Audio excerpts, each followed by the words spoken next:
Hi everyone. Do you have any plants in your collection that really frustrate you, but you're so much in love with them that you keep trying them again and again? So, this plant, the African violet, is in that category for me. So, African violets, I'm not going to lie, are very, very fussy plants. I have quite a few of them in my collection, different kinds of variegated varieties as well. Unfortunately, none of them are blooming. For this video, what I did was I purchased a few African violets so that you know what the blooms look like as well. That's why you find these plants are absolutely unruly, and at some point I need to repot them and make them look more presentable. This video is not intended to be a repotting video, but I have repotted. In fact, one of the plants from this one was almost coming out. So what I did was I repotted in this loose media. Just to give you a quick overview of African violets. African violets, as the name suggests, come from Africa, specifically from Tanzania in Africa. It's more of a mountainous region, but also under the canopy of trees. They don't ever get direct sunlight, right, in the wild. So they only get filtered sunlight. So that kind of gives you a clue of how these plants like their light requirements to be. So these are plants that will do well in bright light but not direct light. The minute you have direct sun falling on their leaves, the leaves will burn because their leaves are pretty sensitive. Okay, they are pretty sensitive to sunlight, heat, as well as they are sensitive to water. Coming to the watering of these plants, while like water, they don't like to be overwatered. And one of the things to remember, especially when it comes to watering African violets, is that try not to water the leaves. Okay, even when you're watering, just push the leaves to the side and water the soil rather than watering the leaves or watering from the top. Because if you water the top, the flowers will just drop. Okay, because flowers are equally sensitive and the leaves may also start rotting. Easiest way to water these is through the bottom watering mechanism. So what's bottom watering? Just take some water in either a large pot or on a tray.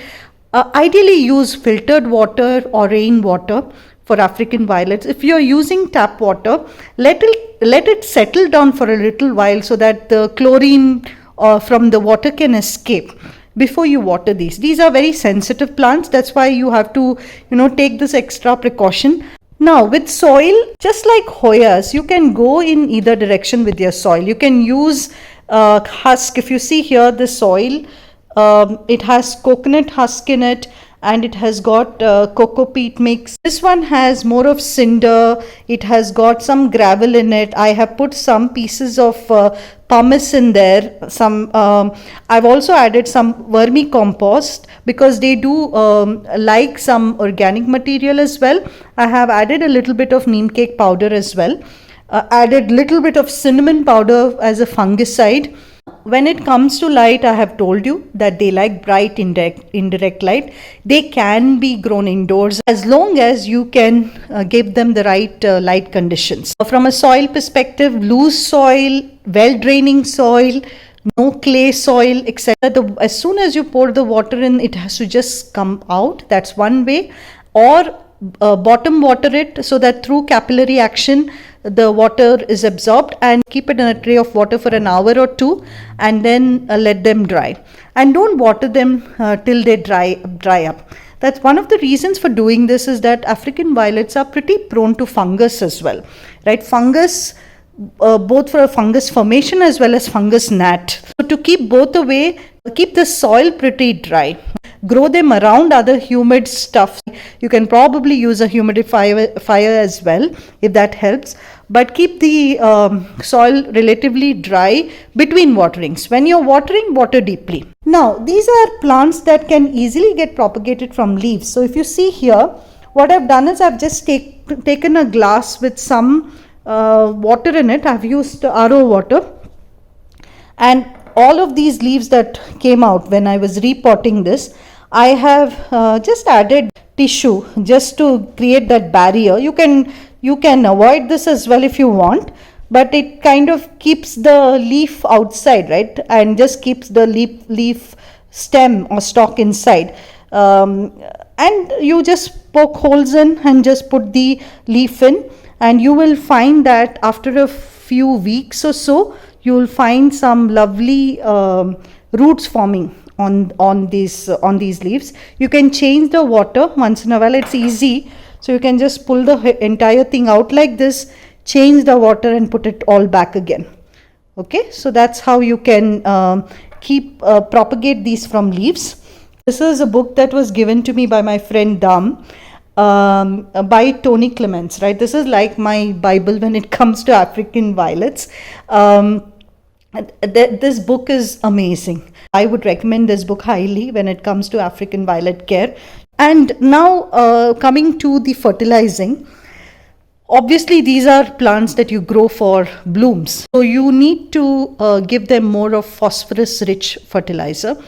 In the NPK, the center one, the P, should be high. Again, in the growing season, when you see some growing tips, new leaves forming, etc., that's when you need to fertilize them. Go with the mantra weekly. That is, fertilize them on dilute composition of fertilizer on a weekly basis rather than giving them full strength on a fortnightly basis. I haven't been doing a very good job with that, to be honest, this year with any of my plants. So that's why probably my orchids are a little behind. My African violets are behind when it comes to blooming. So most of my plants are going a little behind because I've not been very diligent with my fertilizing this year. So this is about these fantastic plants. So I have varieties with variegated leaves and hybrid varieties with these curly flowers and ruffled flowers, etc. Hopefully they'll bloom, and if they do, I will surely show them to you. If you keep these tips in mind, you will be able to keep them happy. Thanks a lot.